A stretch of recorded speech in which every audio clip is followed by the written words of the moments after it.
Assalamu alaikum warahmatullahi wabarakatuh. I welcome everybody to another event, ISIP West Africa, Nigeria monthly lecture. And so, alhamdulillah, this event is currently being recorded, so you don't need to record it. Inshallah, it will be posted later. And later on, if you need, maybe you need some resources or you need some information about the speaker or the presentation, as the lecture progresses, we are going to share a link where you can fill up your details and we can forward those things to you later, inshallah. So please, while the meeting is on, let us mute our mic. We can also, during the lecture time, you can keep your video off, and then maybe after the lecture, if you have anything to contribute, then you can put on your video, inshallah, just so that we can have decorum and an organized presentation without distraction. So without going for any further delay, so I will call one of our co-organizers, Sister Zaria, to please introduce the speaker by reading our profile. Assalamu alaikum warahmatullahi wabarakatuh. Can you put on your video? Is it possible? No, not really. Okay, Sorry please go. now. So Dr. Aishat Adaviruku is the founder and CEO of Master Coaching and Mentoring Hub Limited, a renowned mentor in the field of human development and graduate of the prestigious Ahmadu Bello University, Zaria. She is a Certified Master Practitioner and trainer of Neuro-Linguistic Programming, a Certified Master Performance Consultant, and a Master Results Coach. Dr. Aishat possesses an unrivaled ability to unlock the potential within individuals and organizations, and she has a passion for transforming lives, enhancing productivity, and sharing transformational knowledge that has impacted millions of individuals through her virtual and physical training and coaching programs. She is recognized for her exceptional leadership and mentorship, and to her name are prestigious awards, including the Icon of Mentorship by the Chartered Institute of Mentoring and Coaching, Nigeria, and the Icon of Peace by the Institute for Crisis Resolution, Peace Building and Conciliation, Nigeria. She is a multi-award-winning human development expert and media personality who has graced numerous platforms, including NTA, ITV, Human Rights Radio, Custom TV, and Trust TV, captivating audiences with her wisdom and insights. In addition to her insatiable thirst for knowledge and adventurous spirit makes her a polymath, constantly pushing boundaries and seeking new ways to empower herself and others. Dr. Aishat is not just an accomplished professional, but she's blessed to be a loving mother of 3 sons. Thank you very much, Dr. Aisha.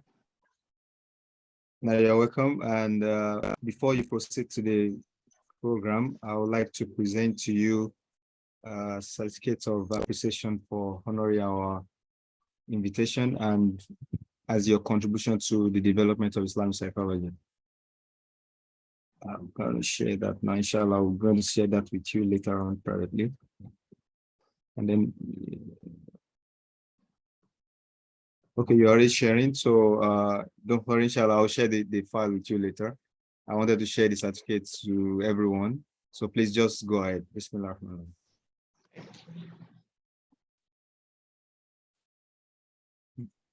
If you need help with the presentation slides, let me know. Okay. أعوذ بالله من الشيطان الرجيم بسم الله الرحمن الرحيم رب اشرح لي صدري ويسر أمري عقدة من لساني يفقهوا قولي السلام عليكم ورحمة الله وبركاته. Dear brothers and sisters, and it's my pleasure to welcome everyone here today. I want to thank the international students of Islamic Psychology Nigeria for inviting me to anchor this session.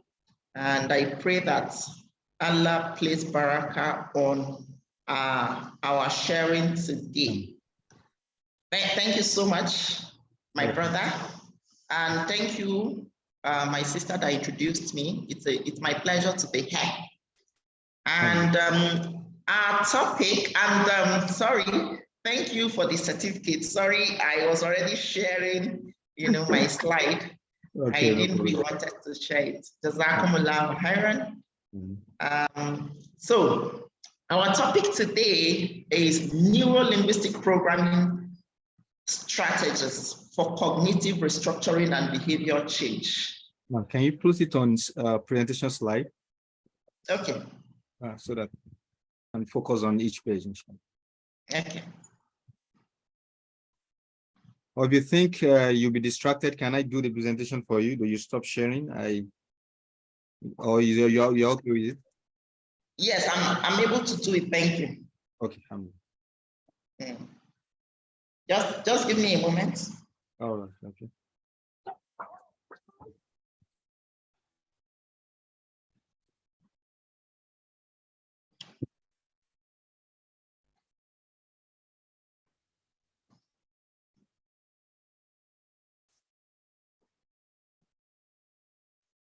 Yeah, it's okay.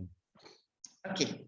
So, Alhamdulillah Rabbil Alameen, we are going to be looking at NLP strategies that can help us achieve cognitive restructuring and behavior change while staying true to Islamic ethics.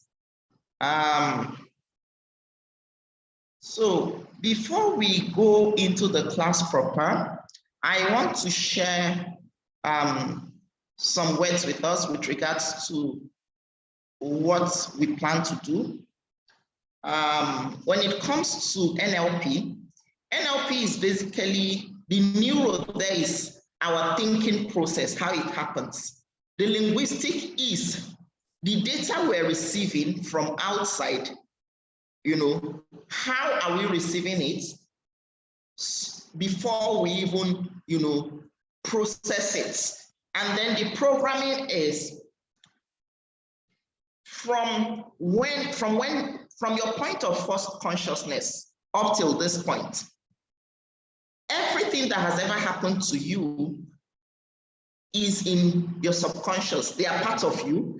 And because of everything that has happened to you, you have a pattern of doing things. You have a program. So now assume that the brain is like a computer, right? And you have the central processing units, which is the neuro part of it. And then you have the linguistic, which is the keyboard where the input happens. And when you impute anything into the central processing unit, what now happens is you now have like an output, right? Depending on the software you are using in the moment. So I want to concentrate on majorly one aspect of NLP, which is language, because language is very powerful and neuro-linguistic programming is very broad.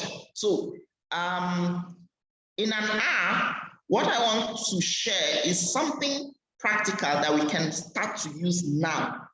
And that's why I would concentrate largely on language, and we cannot exhaust, the study of language where, in this context of neuro-linguistic programming. Now, what exactly is neuro-linguistic programming? Neuro-linguistic programming is a collection of work by two research individuals in the USA in the 1970s, Richard Bandler and John Grinder. In their own right, they are accomplished researchers and teachers. Now, beyond this, they started to observe that certain key therapists were, getting results with their clients. They were getting effective results with their clients. And because of it, they decided to study the the modalities these key researchers were using to achieve these results with their clients. And they decided to put it together as a work. And that was what they did in 1970. And they named it Neuro-Linguistic Programming. Since the 1970s to date, a lot of therapies, a lot of interventions have been done effectively using the modalities of neuro-linguistic programming. So when I first encountered NLP, it was, so mind expanding for me. I'm a researcher, I'm a student of knowledge. I love learning. And when I realized, by attending, the courses over a couple of, trainings, I realized that this was something I really wanted to learn more about. And that was what I actually did. I went to get certified in NLP. And I didn't stop there. I started teaching others and certifying them through Master Coaching and Mentoring on Neuro-Linguistic Programming. And Alhamdulillah Rabbil Alamin, so far, our students, our graduates have used these modalities to change their own lives positively and the lives of others. So, not only did we stop as offering neuro-linguistic programming, we looked at neuro-linguistic programming and we realized that it had a lot of elements that were Sharia compliant. Some of my students will even say that they took Islam and just, packaged it for us as psychology. So what now happened was we decided to come up with Muslim neuro-linguistic programming courses too at Master Coach Hub. So we offer both the conventional vanilla neuro-linguistic programming, and we have a bespoke program, Muslim NLP, that we also offer. Now, I have said that NLP is super powerful, and it's something that has always been there, right? When they say that Mungo Park discovered the River Niger, somebody said that, how about those that were living and using the water? So it's something similar when you look at NLP, some of these strategies were already in use and individuals were actually getting results by using them. What Richard Bandler and John Grinder did was to, package it as a program that can actually be studied so that we can understand the structures. Because when we go proper into our session, you realize that some of these things are already in our body of knowledge. As Muslims, the Sharia is, our manual for living. When somebody tells you that life has no manual, that's not true. Sharia is our manual for living. So almost everything you're going to be learning today, they're already in the Sharia. Now the question is this knowledge being down the way it's supposed to be passed down? Or are the scholars that are supposed to teach it, teaching it effectively? Let me give you, I know most of you, you watched the video of our sister that trended, our sister that was reciting Quran, with Tajweed, and, she's trended, Sister Sophia. Now, the question is, are we concentrating on teaching the Quran, the Arabic Quran, without teaching adab, without teaching Tarbiyah and other Islamic knowledge that individuals are supposed to use practically in their lives? And if we look at this through the lenses of what we're learning today, we realize that most of what we're learning today, they are most of the things in NLP, they're Sharia compliant. So when I wanted to start teaching, neuro-linguistic programming, I was hesitant at first because it's not all the elements that are Sharia compliant, and it is in the delivery, beyond, the packaging. I realized, so I spoke to my Sheikh Ibrahim While, and he was like, yes, you can teach NLP and the delivery matters. I also attended a couple of courses with one of my other teachers, Sheikh Mohammed Al-Sharif, Rahimullah, may Allah have mercy on his soul. He uses neuro-linguistic programming strategies a lot in his teachings. And I've also realized that most Muslim speakers today that, are actually teaching Islam effectively, they use NLP strategies in their teachings.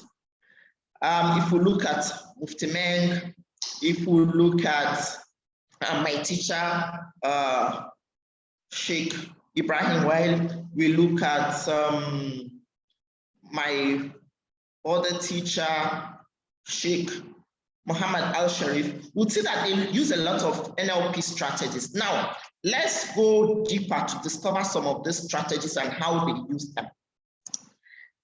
We say that words have power to shape our thoughts.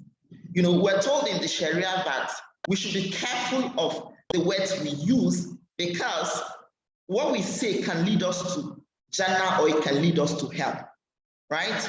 This is the power of words. And beyond words, communication generally has three core segments. From research, you have the segments of the actual words spoken, then you have the segment of body language, and then we have the segment of the tone. And if we look at this critically, we can find all of this in the Sharia.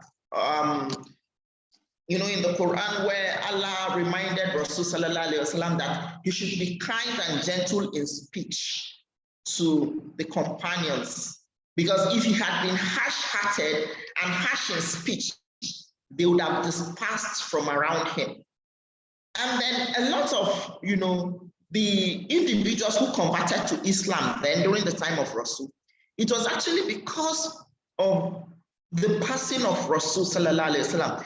His mode of listening, his mode of speaking, his gentleness, his calmness, these were all the things that attracted them to Islam, his honesty. So we need to know that when it comes to language and behavior, they are interconnected because it's like garbage in, garbage out, right? Language and behavior is garbage in, garbage out. When it comes to NLP, there are seven filters for how we receive incoming information.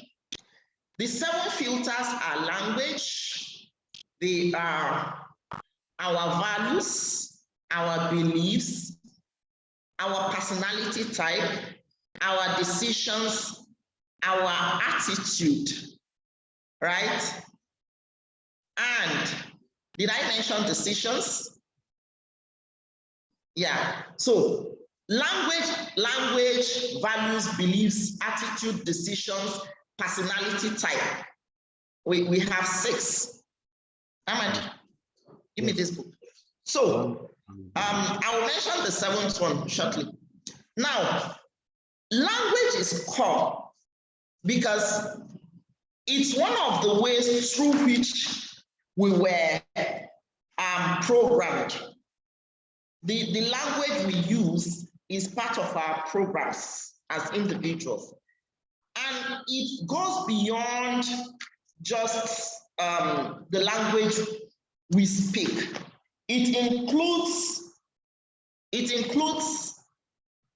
our thinking, our internal, we call it internal languaging. It's very core to how we process incoming information. The 7th one is memories, right? So Now, it's very important to how we process incoming information. Why is this important? It is important because it is through language that we label our reality. So for us to comprehend reality, we need to have the right labels for reality. So when we have incoming data, we're looking through our patterns, our programs, to actually make sense of this incoming data. And then we represent them to ourselves and give them meaning as individuals. So it's very core that we should have clarity as to how to label this incoming data. It is very essential. So now we're talking about interpersonal communication and internal dialogue, the way we speak to ourselves. So whatever is happening on the outside, we receive it as thoughts. Then the way we're thinking about whatever is happening puts us in what we call a state of mind. Now, it is this state of mind that will determine the action, the behavior we take. Now, what can we do between when an undesirable event happens and when we react? Or we can choose to respond. Reaction is taking on that negative energy of whatever is happening on the outside, while response is actually evaluating whatever undesirable situation is happening in the moment. Now, how do we bridge this gap? We bridge this gap by increasing our resources, our response resources. There is a presupposition of NLP that states that there are no unresourceful people, only unresourceful states of mind, because sometimes we have all the resources we need to actually do what we need to do. But because we are in an unresourceful state, we have the knowledge, we have, we know the skill, but because we have not applied it, we are unable to be in a resourceful state. So let me give us an example of, for instance, Nigeria. We are resource rich in Nigeria. We have mineral resources, we have human resources. Now, the gap between that and actually being in a resourceful state is applying all of this to increase our productivity as a nation, right? So as it is happening to our nation, it can happen to individuals such that they have the resources, but they are unable to apply it when required to actually have the kind of outcomes they want. Now, part of what we're going to learn here is to increase that gap, to increase our skill to bridge that gap.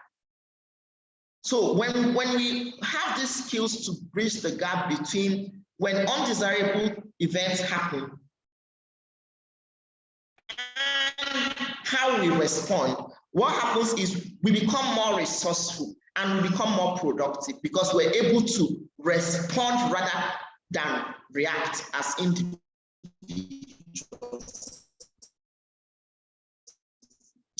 You remember I mentioned something about, from our countries are within where. That's why, for instance, I can tell you to think about maybe the first time you went to your primary school, or the first time you resumed at your secondary school, or the first time you went to university, and then the image pops up because it has not gone anywhere, it's with you. Now, beyond this, each moment of our lives, we're being bombarded by about 2 million bits of information. Now, these 2 million bits of information, if we do not choose what we're focusing on part time, it can put us in an unresourceful state. Take, for instance, as you're sitting here right now, listening to me, you can sitting, you're not paying active attention to how you're breathing, you're not paying active attention to whatever other sounds are in the environment you are right now. Yes. So what you have done is you are choosing to focus on the human, mind can focus on about between 7 and 9 of those, bits of information floating around. So once you understand this, you sharpen your focus, because your focus is the key to anything you want to do. Your focus is super powerful. Your focus is your superpower. So once you understand the power of your focus and you're able to utilize it, you become more productive and you become a better human being and a better Muslim, because you're able to focus. You're able to choose your priority, to focus on what's important to you part time. So when we talk about NLP, we say one of the learning objectives here is to learn how language and behavior are interconnected, and how NLP strategies can help us reprogram our thoughts and transform our behavior. Then, when we talk about cognitive restructuring and behavior change, is to discover the power of our thinking. Cognitive is thinking. So it's to discover the power of our thinking and using this to change our negative thinking patterns so that we can be more able to achieve our goals.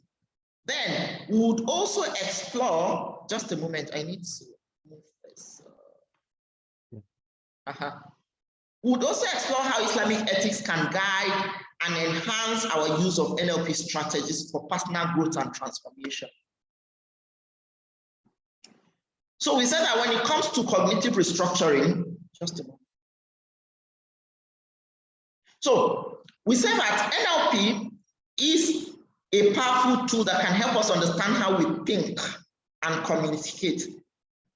It allows us to reprogram our thought patterns and behaviors to achieve the success we want. Through understanding our mind, understanding the power of language, through learning the skills of building rapport, and through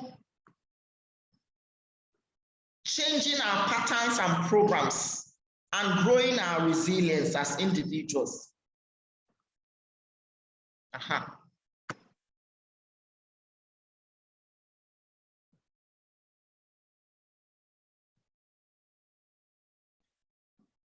By understanding what cognitive bias is. Cognitive bias is how we think. Now, how we think becomes a pattern over time. And it can be a good thing, but it can also be a bad thing.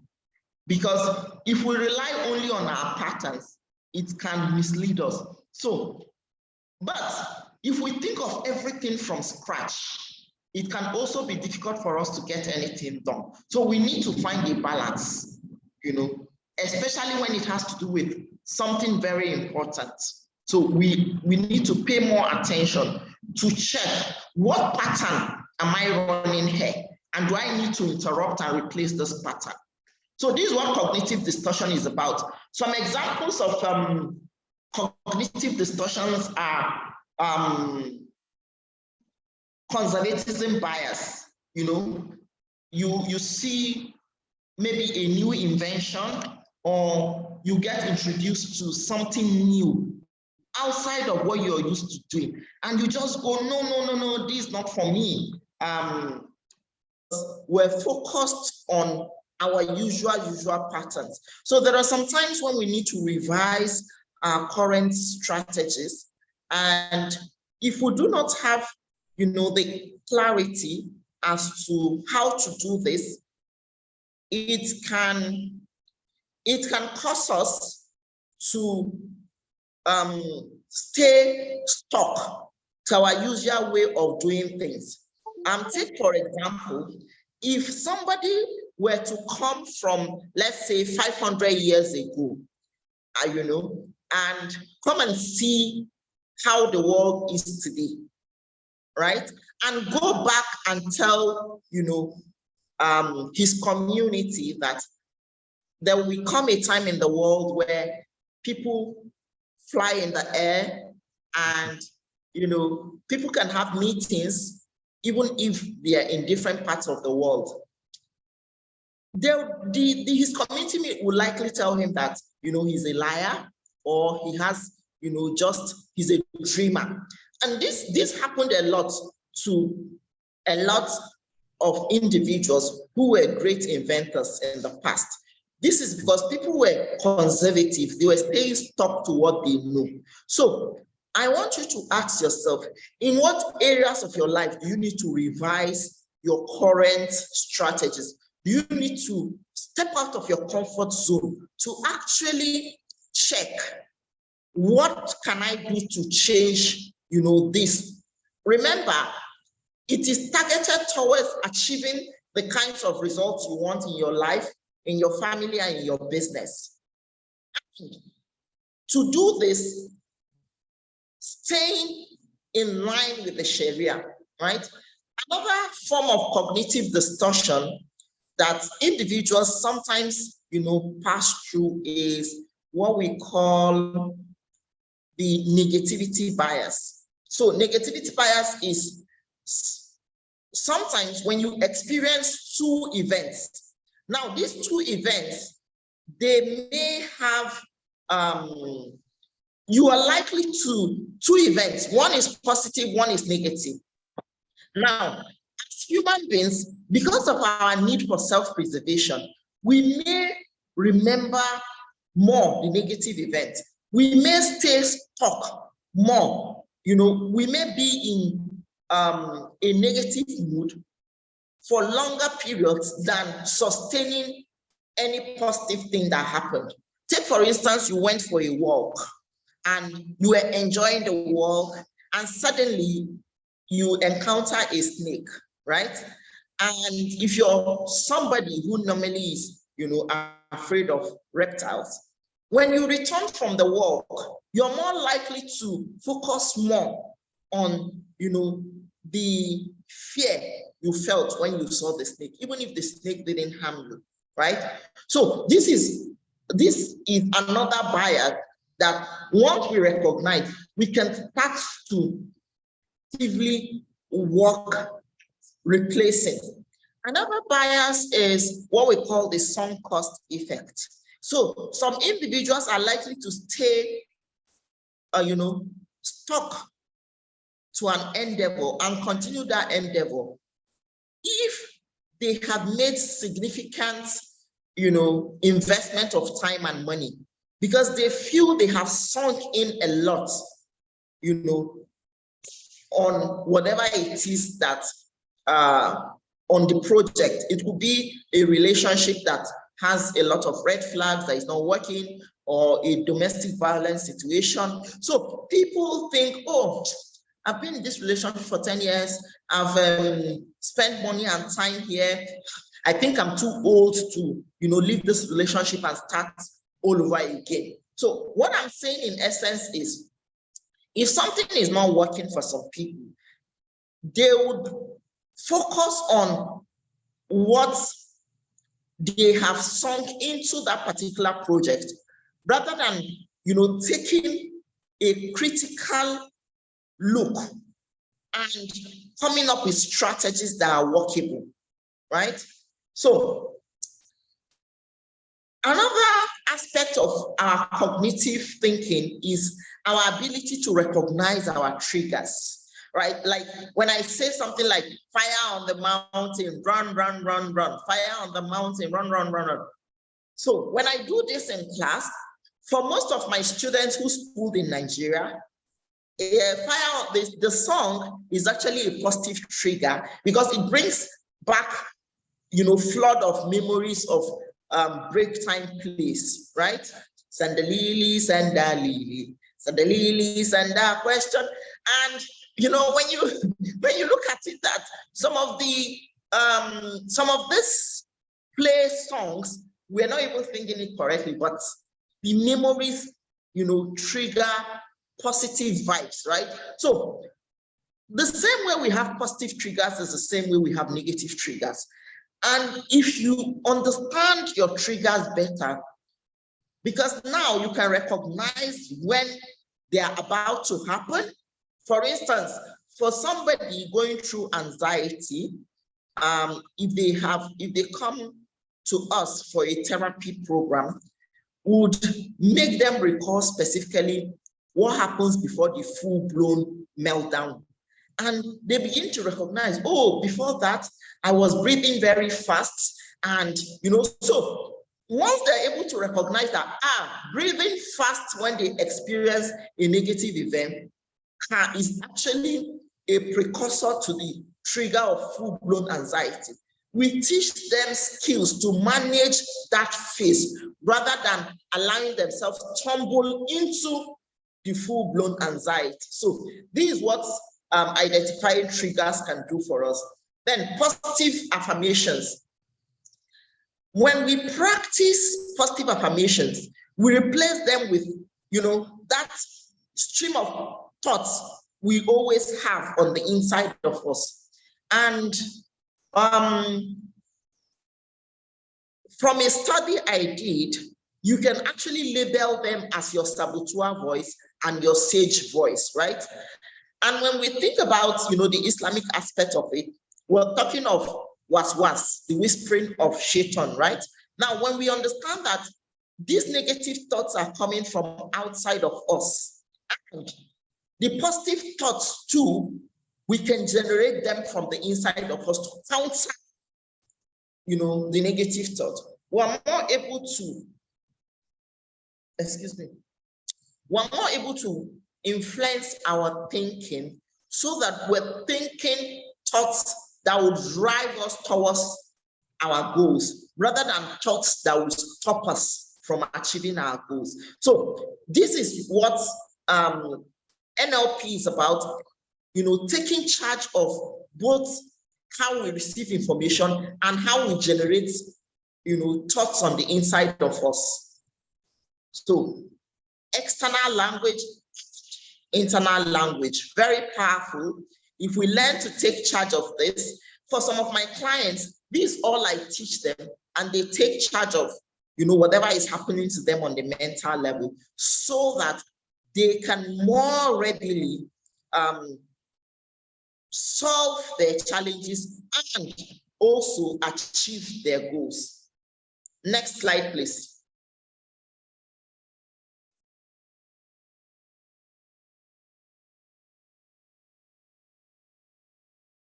Okay, yes, neurological levels of change.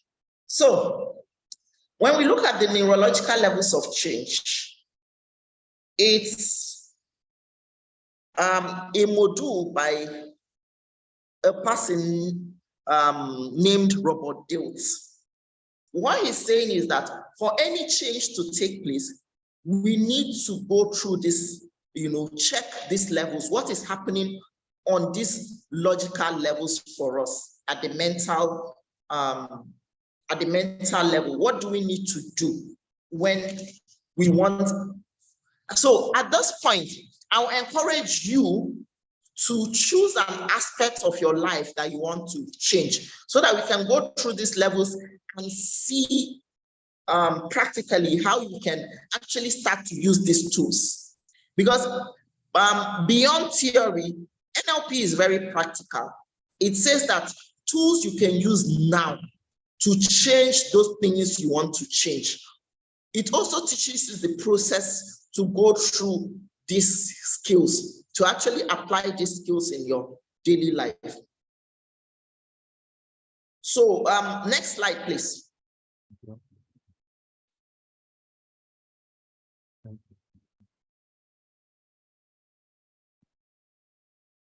Let me have the next slide, please. Okay, thank you. So this is the hands-on exercise. We're saying that You know, you can put your NLP knowledge into practice with a hands-on exercise by applying strategies to cognitive restructuring and behavior change, and experience the power of NLP firsthand. So step one here is choose a limiting belief or negative thought pattern that you want to change. Please write it in your journal or in your notepad. I want us to do this exercise right now. You can also put it in the chat room. Let me see what you want to change. It could be a thought, it could be a belief, it could be a habit. You want to change it. Share it in the chat box.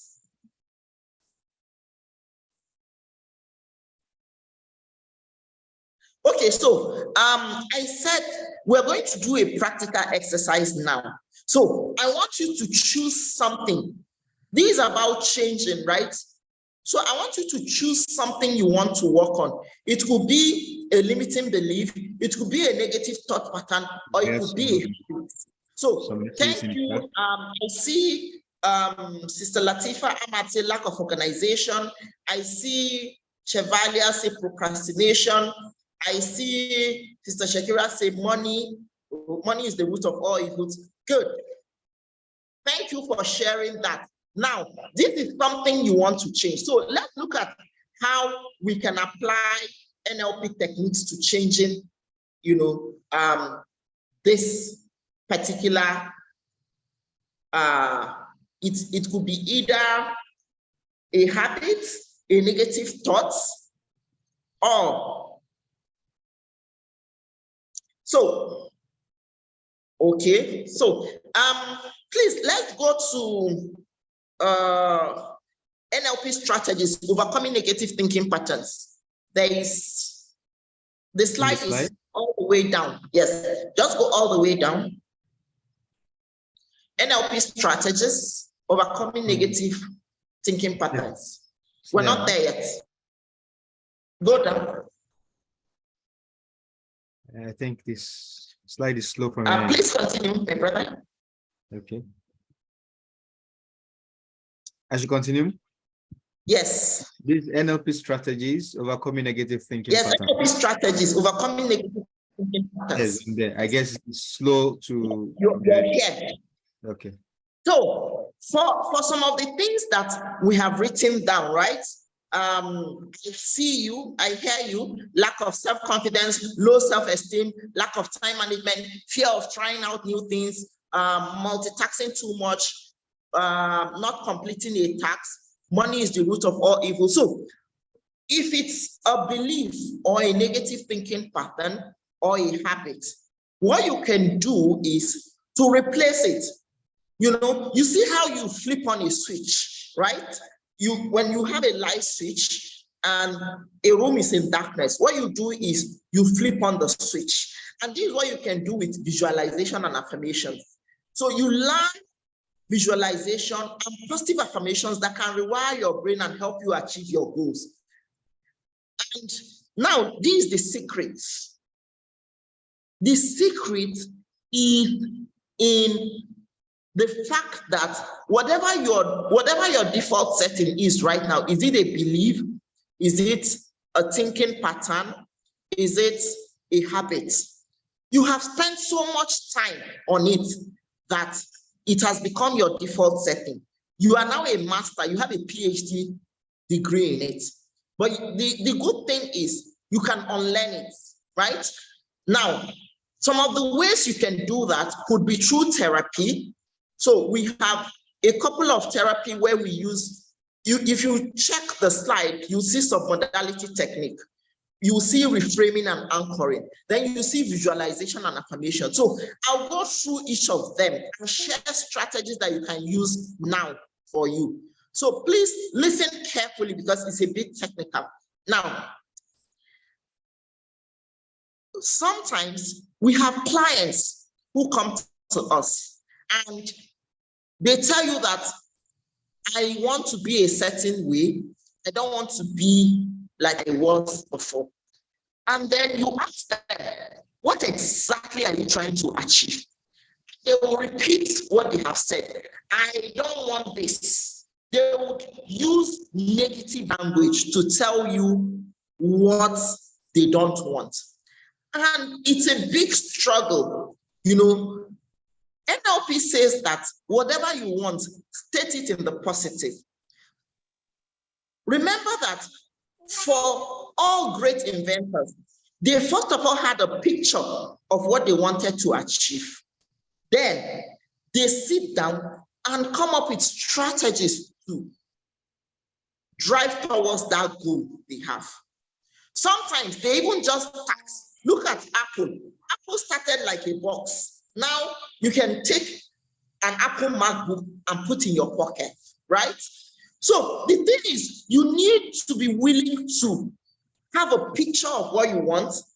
I want you to look around the room you are right now. Whatever is in that room, it was in somebody's imagination before it was battered.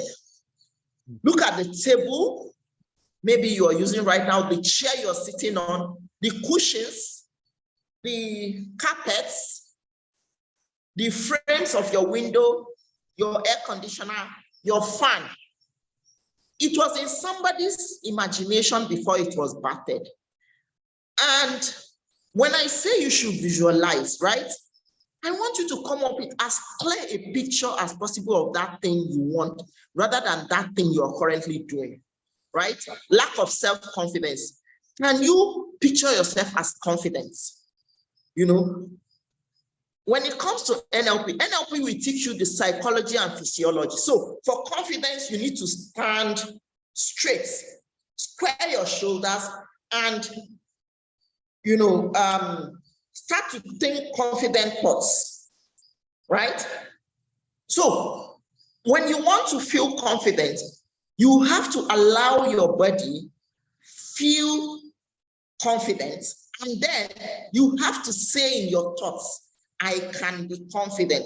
Repeat it to yourself anytime you feel lack of self-confidence, right? So you continue to repeat this to yourself until it is your default setting. As adults, one of the best ways we learn is through repetition. So you allow your body feel confident by actually, it's like when they say, fake it until you make it, right? You actually have to strike the post of confidence. And when you strike the post of confidence, you are sending signals to your brain that you are feeling confident. And soon, your thoughts, your psychology will follow your physiology. So that's one of the strategies for using visualization and affirmations for confidence. You visualize yourself as confident, then you strike the pose physically of confidence, and then you ensure that you think only confident thoughts. So as soon as the voice says, I like confidence, you replace it with exactly what you want to feel. So when you hear, I lack confidence, you say, I am confident, right? So you are replacing that inner voice. You know, I said we'll concentrate majorly on language. And this is one of the most powerful ways you can take charge of your results. You can take charge of your life. Think about it. If somebody comes to you and say, oh, you look good in this clothes you're wearing, and in your mind you go, I'm not even feeling good. Look at this person is telling me. It is coming from outside. If you do not accept it, it's not going to make a difference. So you should be already feeling good, right? And when somebody says, oh, you look good, you say, thank you with a smile, right?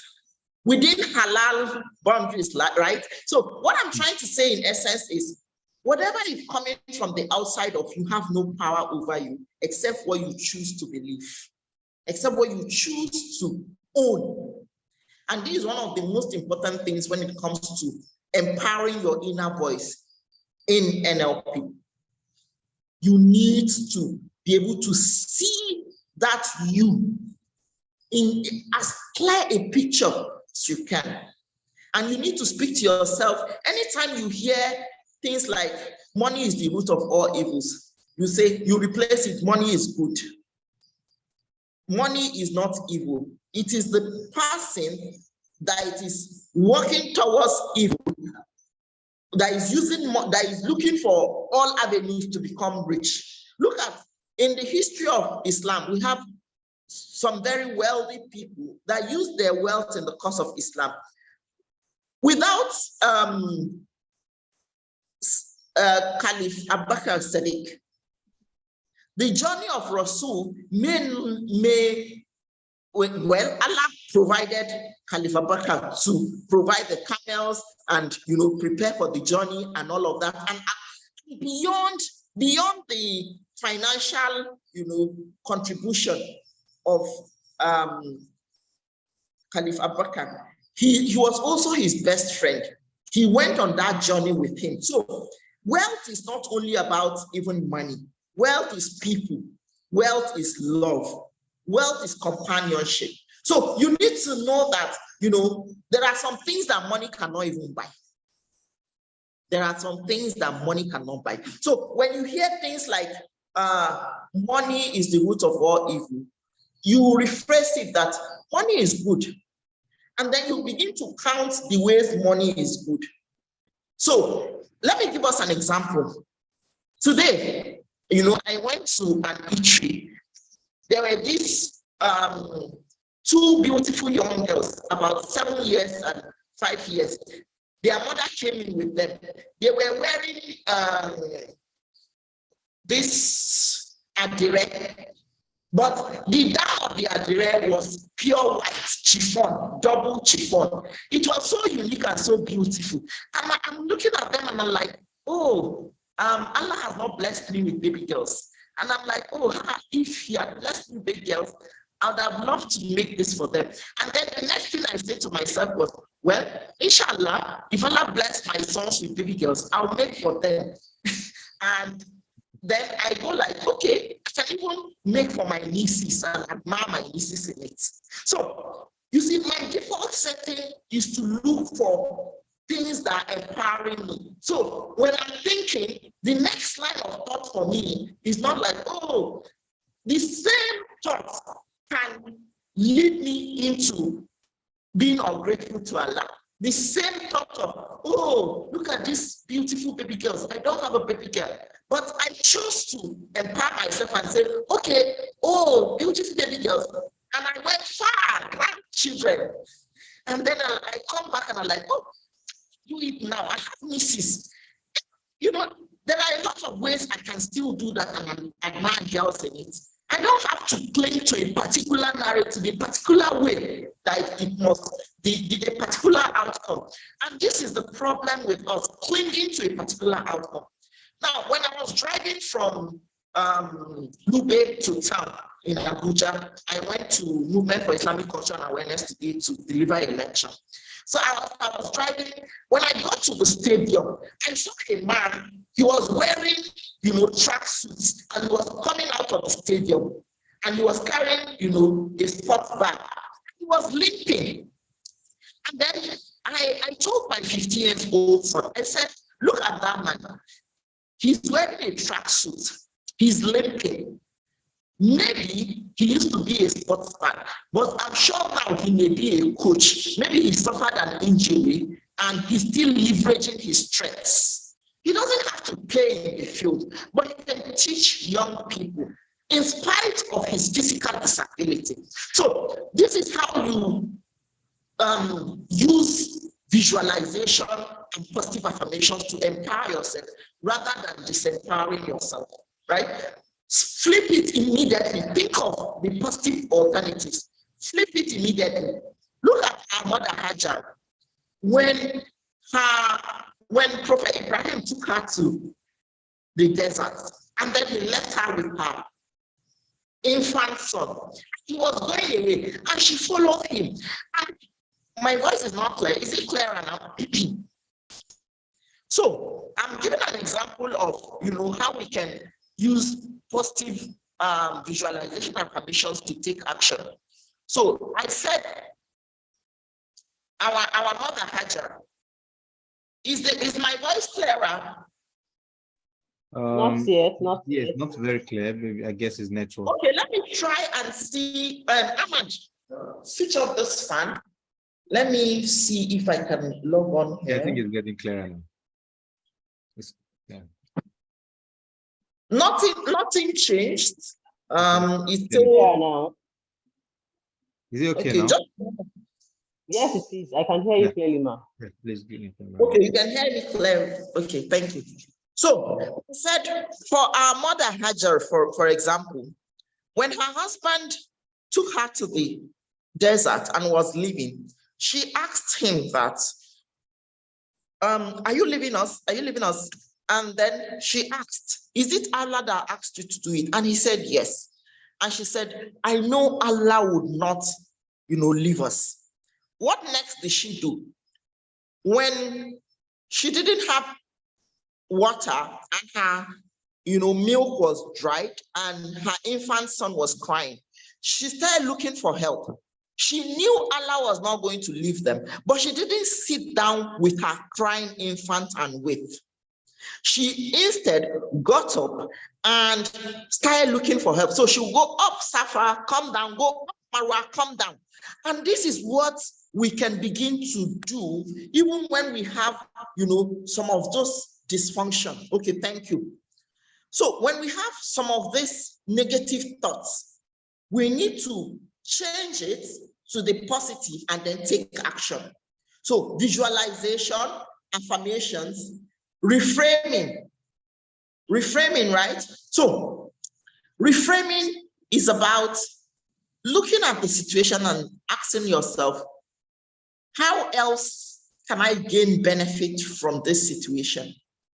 So reframing could be, even if it's something that is not serving you now, it could be, for instance, when you are going through difficulty as a Muslim, and you look at the difficulty, and you look at the hadith of Rasul, where he said that when a believer goes through any trial, even if it be the prick of a thorn, if the believer exercises patience, then the believer will get reward for it. So what you have done is you have reframed that trial, that struggle for yourself. You have looked at that trial and you're seeing the benefits you can get from it, rather than focusing on the pain you're going through. Now, remember that looking at the benefit does not stop you from working at overcoming the challenge. So look at it this way. The gap between when people suffer grief, for instance, it could be the loss of a loved one, it could be the loss of a marriage, it could be loss of any form, right? Now, in psychology, we say the person goes through the stage of grief, denial, anger, depression, acceptance, then healing, right?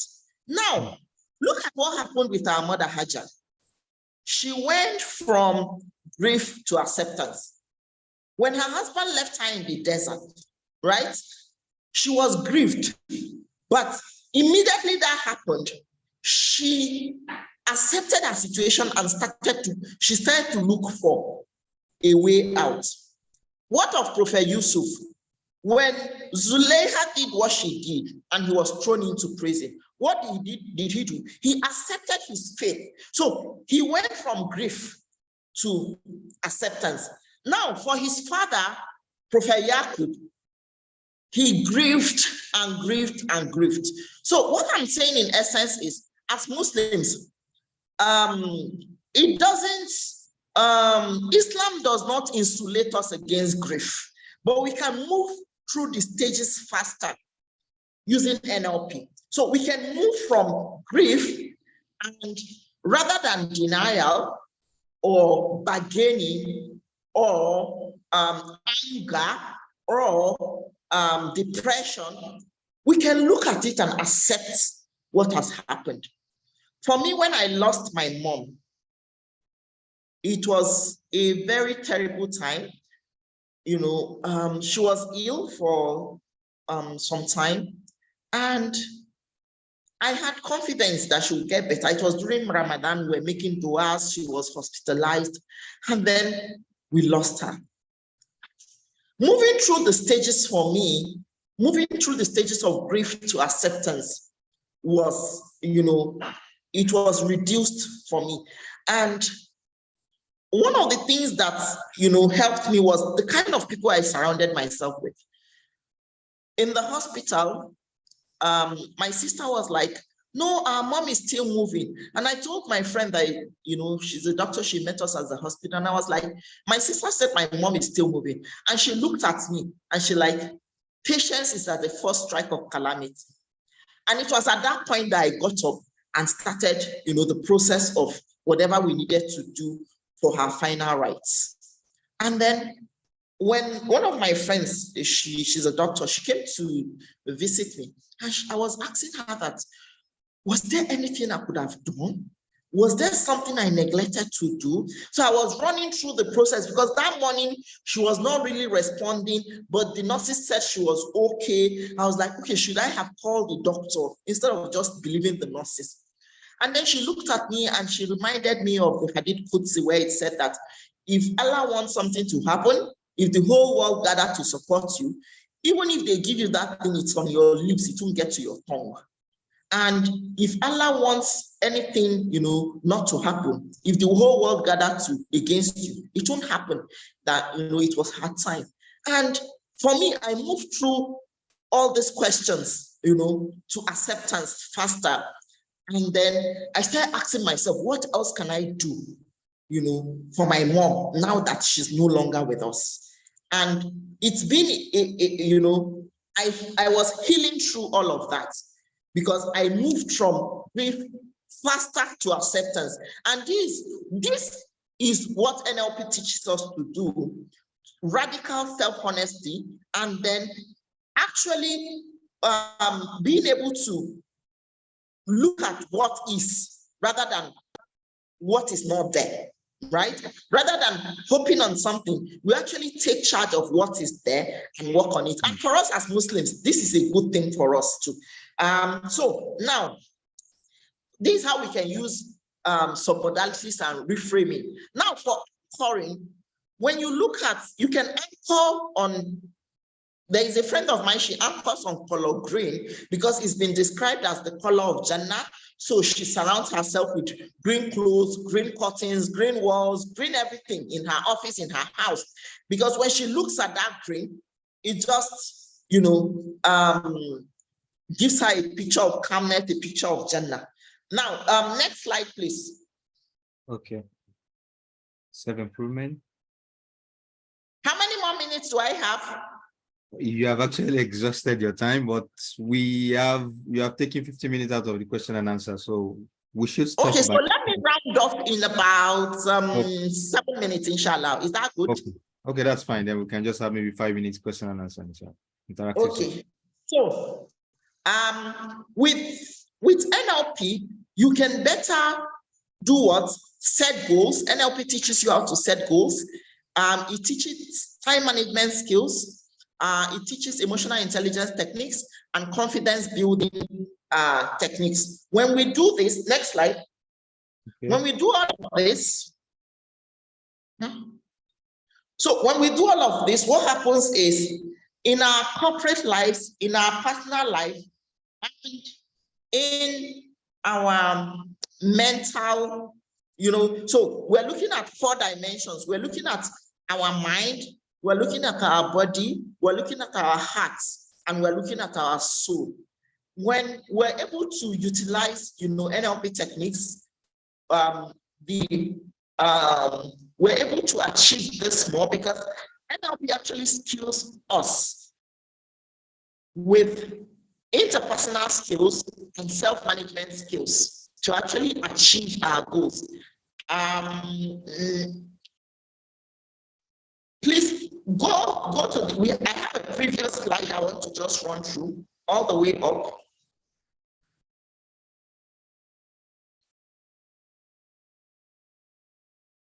Up, please. I'll tell you when we get there. Just go all the way up. There are some slides I skipped. I just want to continue until I say we're fine. So we're fine here.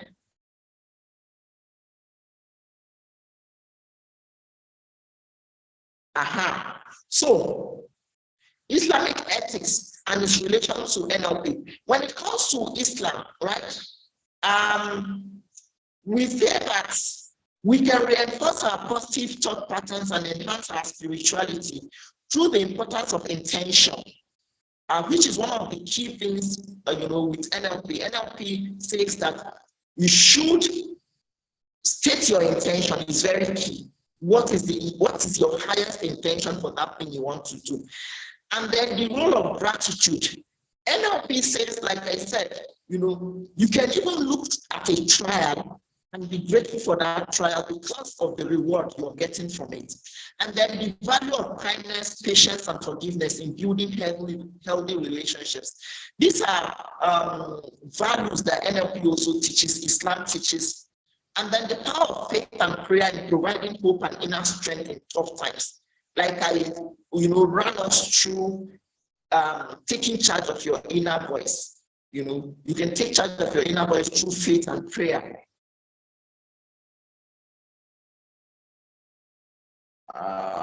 So please, the next slide.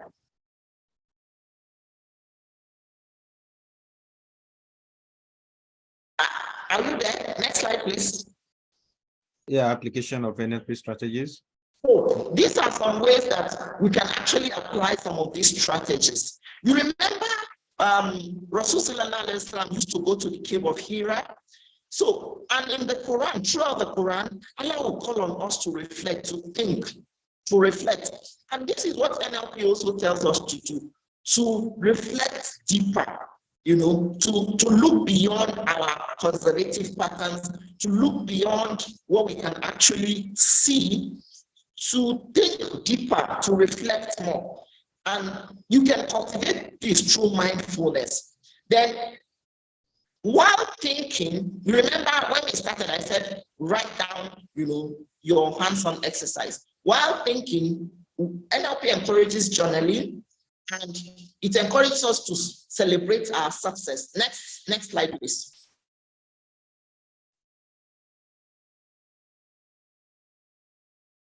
So these are some examples of successful application of NLP in Islamic ethics. When it comes to personality traits, the NLP strategy there, when it comes to anger management, NLP says you can count to 10 silently to cultivate patience. When it comes to public speaking fear, like I said, stand tall, square your shoulders, and start to affirm to yourself, right? And you build confidence for public speaking.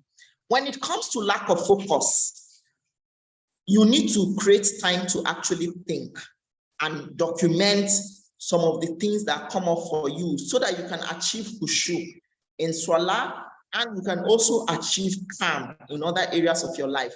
And when it comes to procrastination, you can get a coach or an accountability partner to help you become, more responsible. Next slide, please.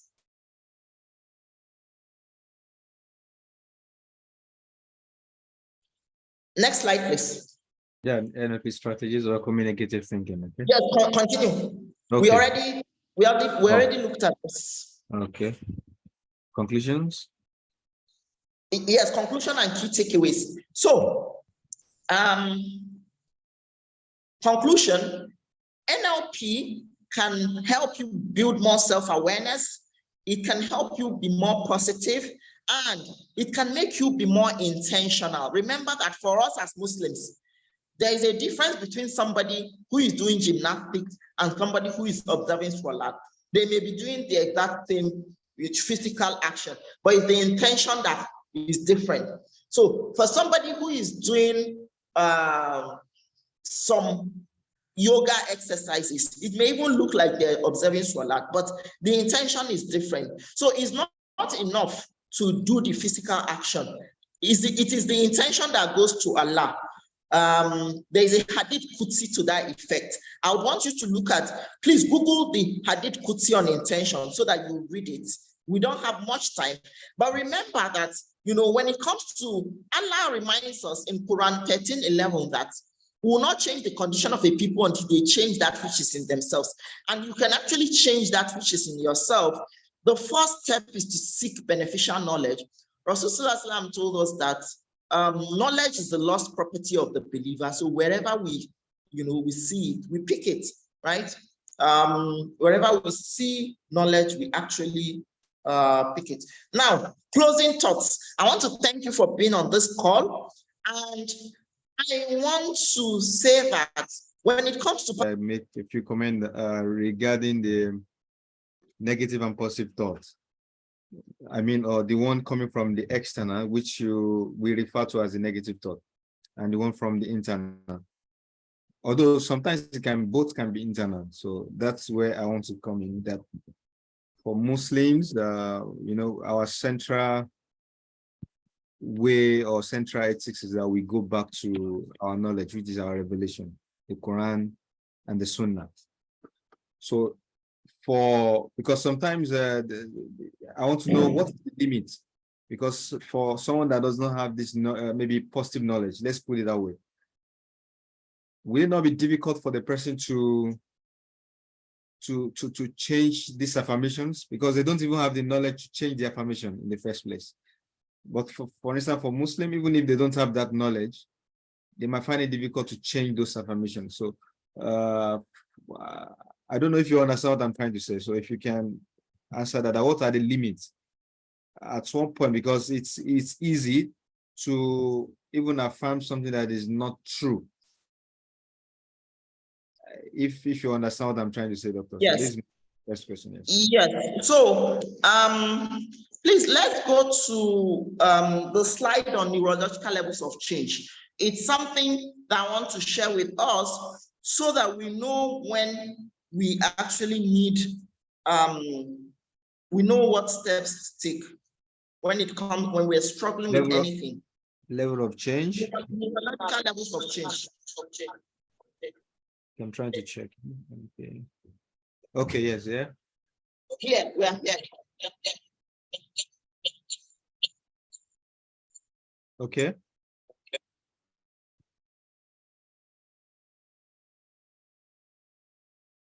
Please go ahead. Okay.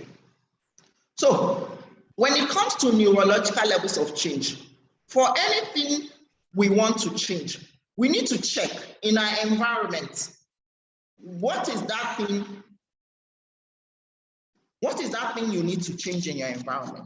You remember Rasulullah told us that, you are upon the religion of your companions. So sometimes you may need to observe hijrah from a particular environment.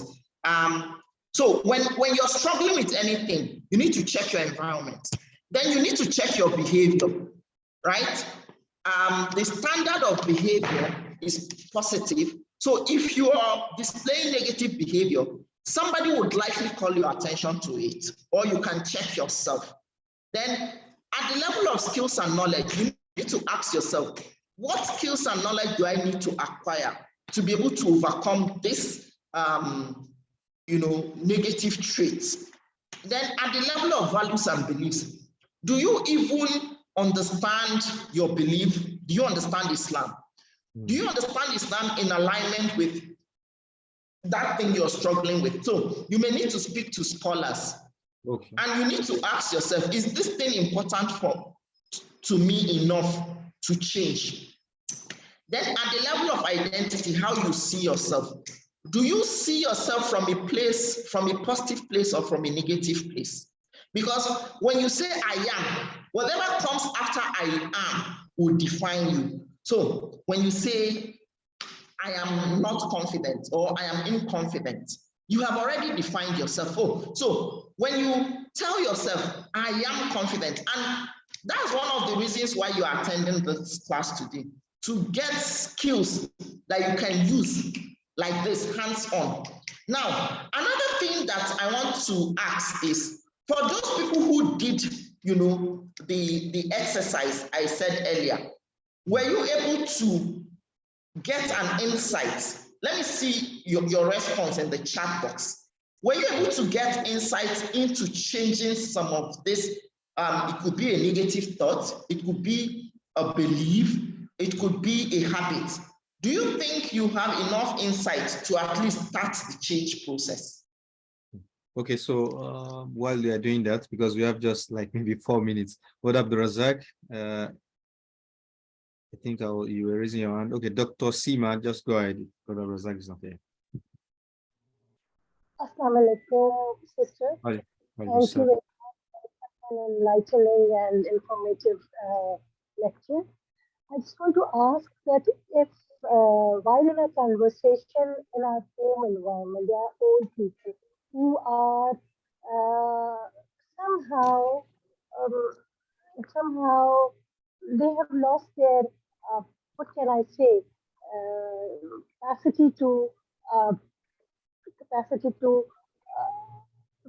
be an adult, and in the home environment, due to them sometimes starts some argument between certain persons, a child and a grandfather or something. So how can that be dealt? I want to, for me, it gets very disturbing because I start having anxiety. And sometimes, somewhere I read that if you start getting anxiety in an environment, it is something that you need to process in yourself, something that is triggering you. So that's what I wanted to ask. How can I process that? Okay. By doing these exercises that you have given? Yeah, okay. Yes, Did you get a question? Could you rephrase it for me, please? Okay, I think it's the same thing she wrote. Let me just ask this. It's the same thing she wrote in this chart. She's talking about anxiety. Okay. She said, and then she said here, in addition to what she said, I read somewhere that in conversation, if something is troubling you and making one anxious, and it is something that I need to process, is it right? So she's asking. That is out of anxiety. Okay, so when it comes to anxiety, you need to find your triggers. What is your trigger? And then you need to deal with your triggers. Then another thing you can do is to learn to breathe properly. When you feel the anxiety coming on, you start to take deep breaths to calm your central nervous system. Once you calm your central nervous system, you are able to replace that anxiety with calm rather than allowing the anxiety take over you. So as you're breathing deeply, you can be breathing in calm, breathing stress, breathing calm, breathing. By the time you do that up to 10 times, the anxiety will not, consume you. Then you can start to think of, she also mentioned about environment. Yes, you can leave the environment if you feel that, the environment is a trigger or the people in that environment, they're triggers. You can move away from that environment. Based on what she was saying, I think the environment is a must for her. Maybe this is a family, this is a father, husband, something like that. So what was she going to do in that case? It's a family. You So can't leave that thing. She needs to address the roots of the challenge. So some of the ways of addressing it is when that trigger is not happening, she can open the discussion, or she can invite somebody that those people listen to mediate between them. Okay. Is that okay, Dr. Sima? Yes.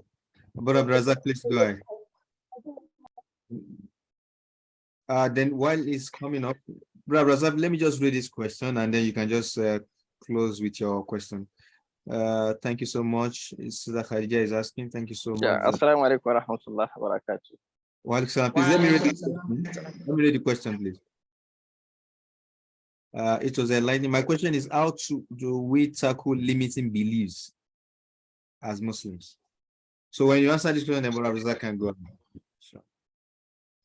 Okay, so how to work to overcome our limiting beliefs? Yes.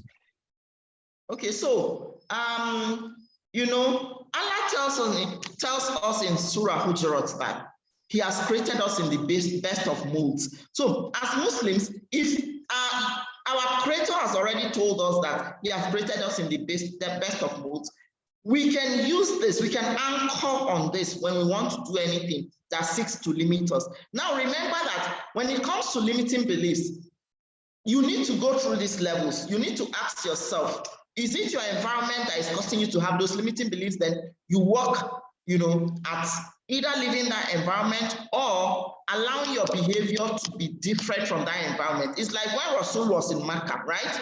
The environment was not good for him, but he was able to still practice Islam to the best of his ability, and the other Muslims too. Then, are there skills and knowledge you need to seek, in that particular thing you are trying to achieve that is making you to doubt your abilities? What beliefs and values do you hold in respect to that particular thing? And how do you see yourself? So when you say, oh, Allah has created me in the best of modes, you have already overturned that limiting belief. Now, if you need to seek knowledge to help you achieve that goal, you seek the knowledge, whatever you need to do. If you need to grow, if you need to start, you start whatever it is you need to start. Because now, please listen to this. One of the most fundamental things in life, like I said, is the law of process. So you cannot sometimes go from, in very exceptional cases, some people can go from 1 to 100. But for people who have achieved tremendous goals, they have had to go through the process. And I gave example of Apple products. Apple product started as a box. Now it's very slim. It's very versatile. You can carry it anywhere. So respect the law of process in whatever you're seeking to achieve.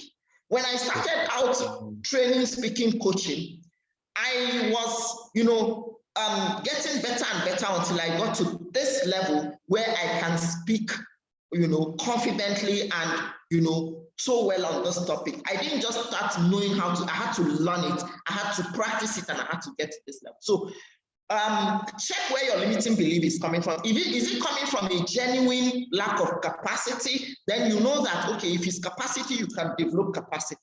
If it's competence, you can develop competence. The law of process is going through the process to achieve your goals, to get to where you want to get to. That's the law of process.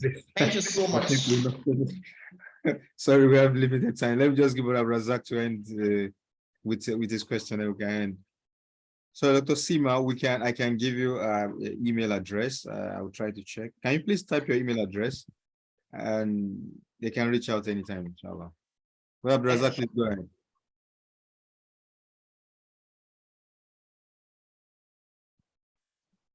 Okay, I think he's not also online. Okay, let me just read out this question. Why is NLP is looked in a negative way?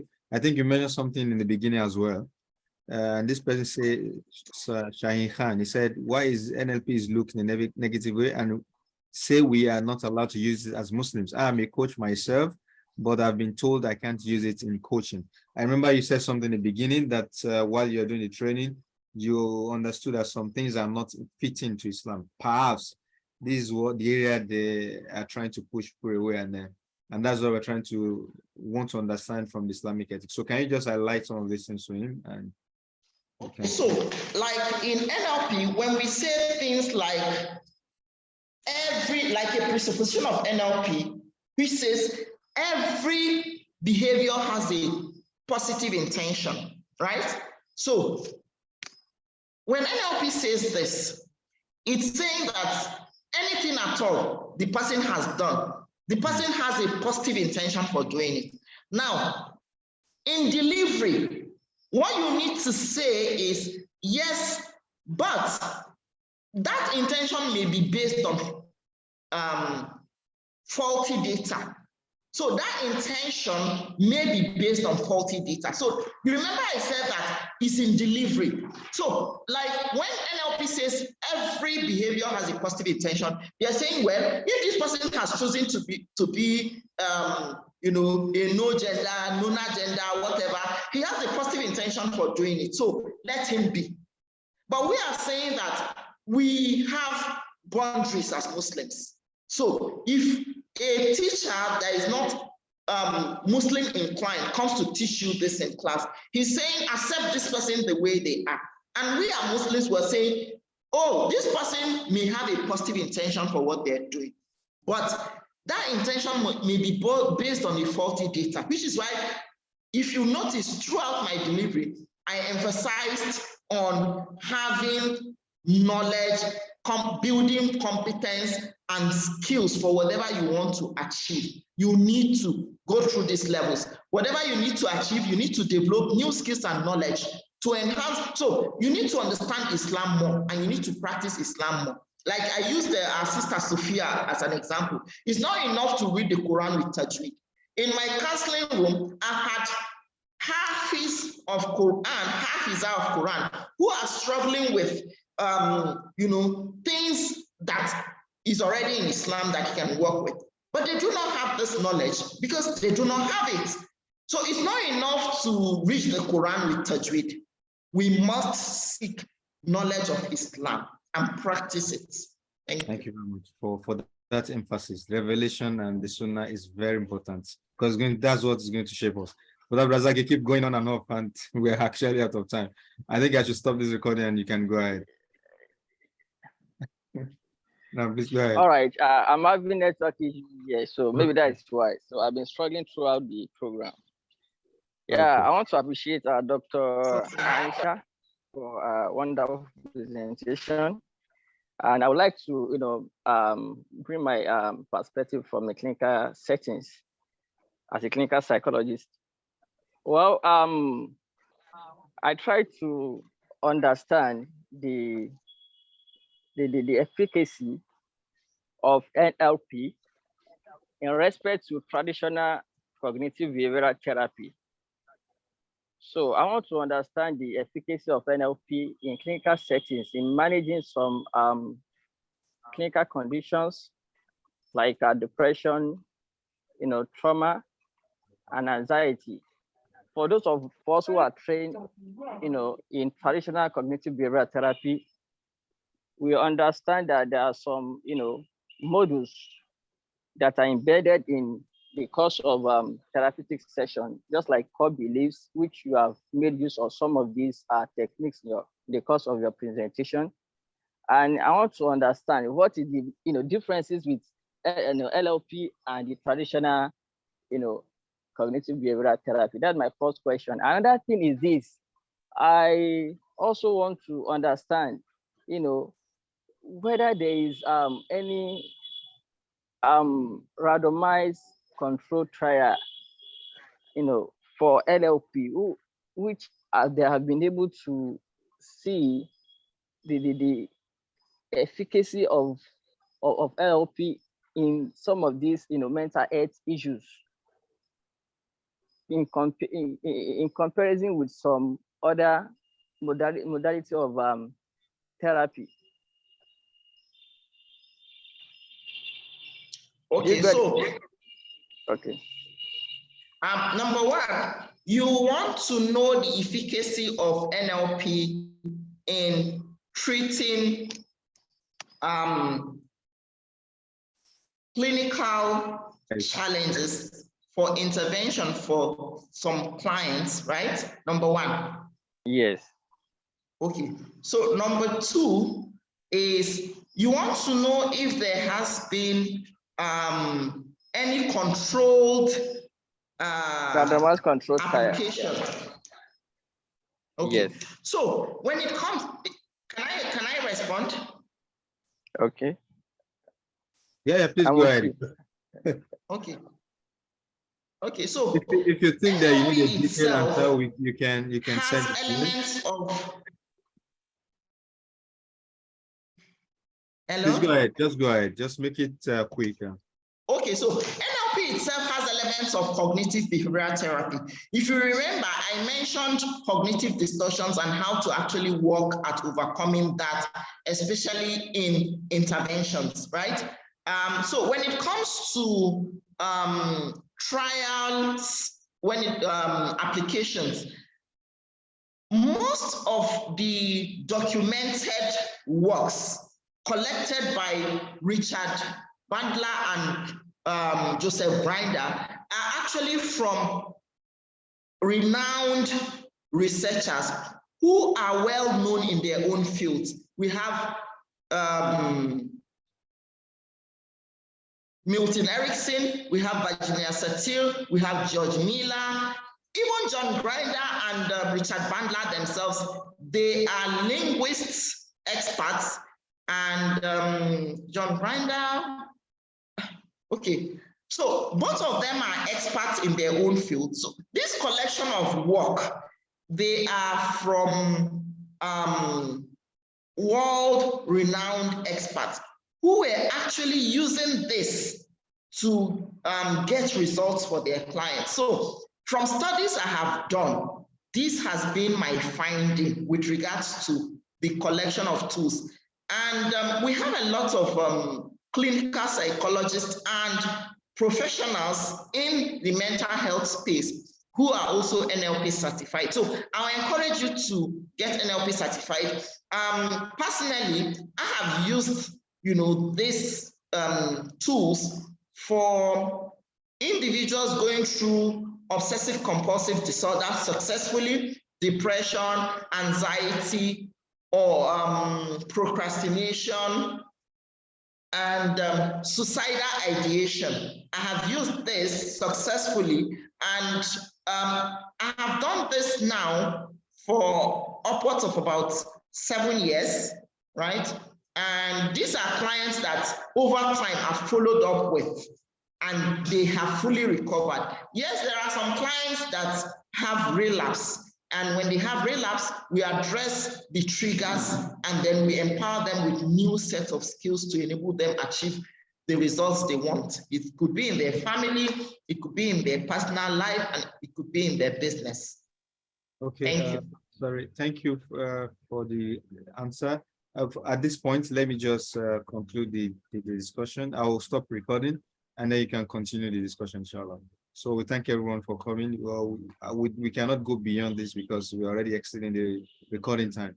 But we'll stop the recording now, and for the benefit of people that wants to listen to the answer, we'll continue the discussion, inshallah. Assalamu alaikum wa rahmatullahi wa barakatuh. May Allah make this beneficial to everyone. And we are very grateful. Thank you.